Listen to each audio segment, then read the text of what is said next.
إخواني أخواتي السلام عليكم ورحمة الله وبركاته. Bonjour à tout le monde. Azul Fillah, Inch'Allah vous allez tous bien et toutes bien. Voilà خوتي، قبل ما نبداو لا فيديو هذه ماذا بيا لا فان ما تنساوش باش تلايكي وتبارطاجي وتخليو لنا كومونتير. اليوم راح نرجع على واحد ليكريفا تري امبورطون اللي راه يعني مشارك في الكتابة تاع التاريخ الجزائري مع اللجنة هذيك الجزائرية الفرنسية، لا كوميسيون الجيرو دونك فرونسيز سي ليستوار دالجي. اونفا راه معروف على كل حال سي مسيو بنجامين ستورا. الوغ بنجامين ستورا هاد الايام تجمع الي اتاكي بار لا بريس ماروكان، راهم جايبينها موراه المراركه سون بيتي باسكو لو في اللي يتكلم على الصحراء الغربيه وليست المغربيه والتاريخ تاع الجزائر، دونك كاين اللوبي راه يتاكي فيه. اليوم راح نتكلم لكم عليه فوالا باش تكونوا كورون. اي جيسبر كو لا بريس الجيريان ولي شان الجيريان اي فون سوكيبي يعني دو سيت افير et le soutenir يعني dans le c'est-à-dire باش ما يخلوش باش يتاكيو باسكو هما راهم ماكو على بالكم كيفاش راهم سون بيتي يتاكيو يبداو الاخر هذاك. دونك il faut que l'Algérie يعني lui apporte يعني un soutien d'après mon point de vue.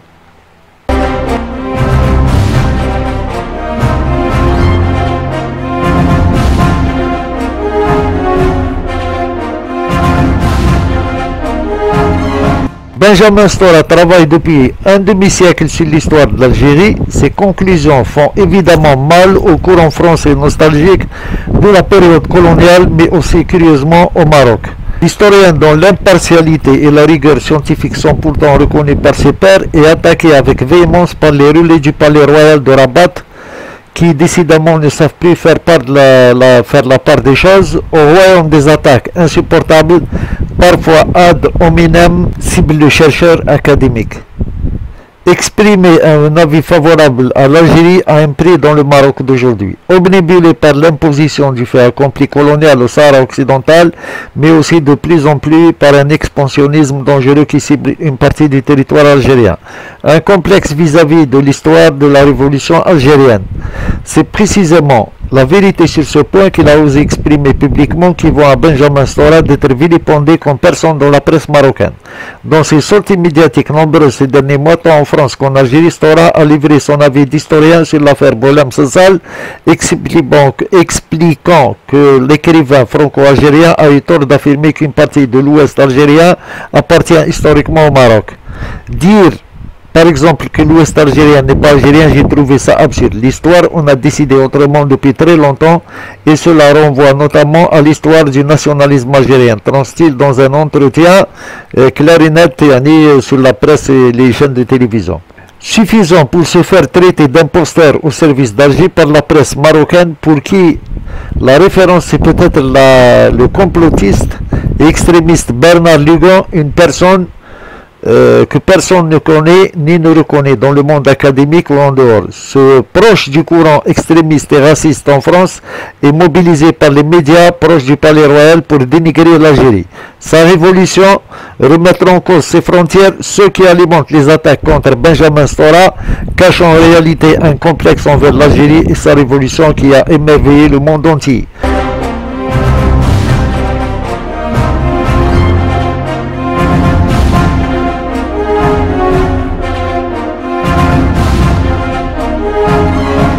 Pourquoi des médias marocains s'acharnent sur Benjamin Stora? Dans un article au vitriol publié par le site réputé proche du Palais Royal de 360 MA, Benjamin Stora est traité de tous les noms et accablé de toutes les forfaitures, y compris celle d'être un fossoyeur de la réconciliation franco-algérienne qui manipule les mémoires pour satisfaire ses propres démons. Quel démon peut donc bien avoir un historien qui s'est imposé une rigueur scientifique irréprochable pendant 50 ans? Ceux de son enfance à Constantine, sa ville de naissance, qu'il a dû quitter à l'indépendance avec sa famille, et ceux de son passé de militant de gauche, doit déceler le journal marocain une analyse qui frise le ridicule. Benjamin Stora est habitué des attaques en France, notamment de la part de l'extrême droite et des pro-Cayenne, unis pour propager l'algérophobie dans l'Hexagone et ailleurs, et il les comprend presque.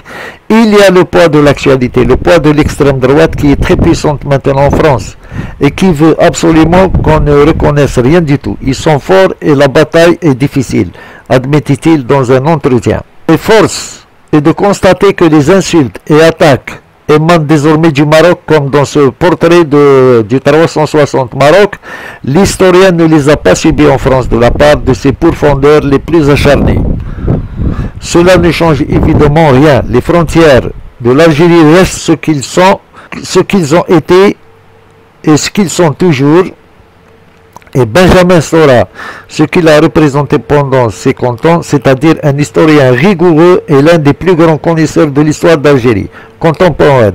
En un demi-siècle, il a produit des dizaines de livres, d'articles et de documentaires, et jamais un acteur du mouvement national ou de la guerre d'Algérie, de part et d'autre, n'a remis en cause ses travaux et ses conclusions. Difficile de faire mieux.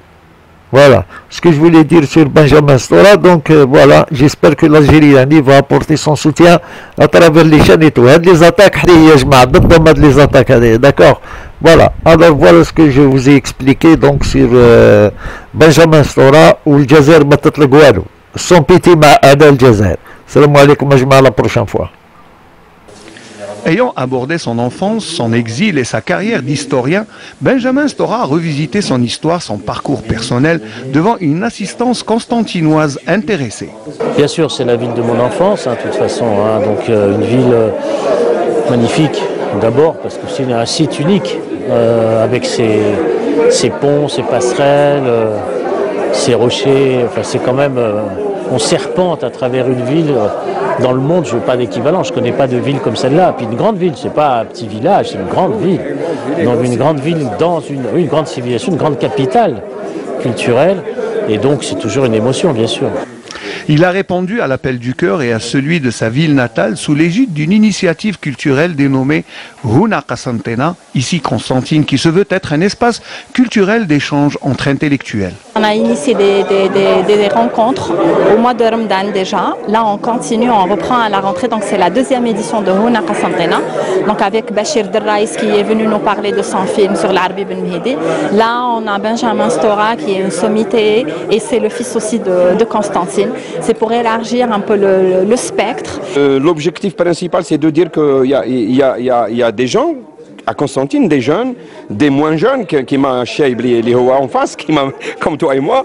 Et puis il y a des femmes, il y a beaucoup de personnes qui sont prêts à donner de leur temps, de leurs compétences pour redorer un peu le blason de la ville. Ce qui les a déterminés, c'est un peu la sécheresse de l'espace culturel constantinois.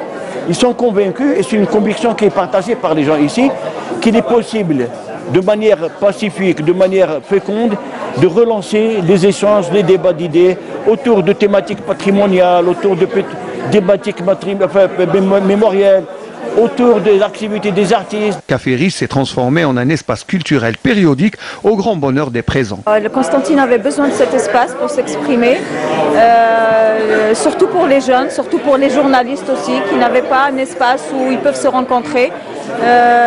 Ça permet aussi d'avancer, d'animer la réflexion. D'ailleurs, Constantine, elle a besoin de cette festivité ou cet événement pour qu'elle puisse retrouver sa place naturelle, convive de culture et d'interaction civilisationnelle. Un riche programme attend les initiateurs de Houna Qasantena pour les semaines à venir.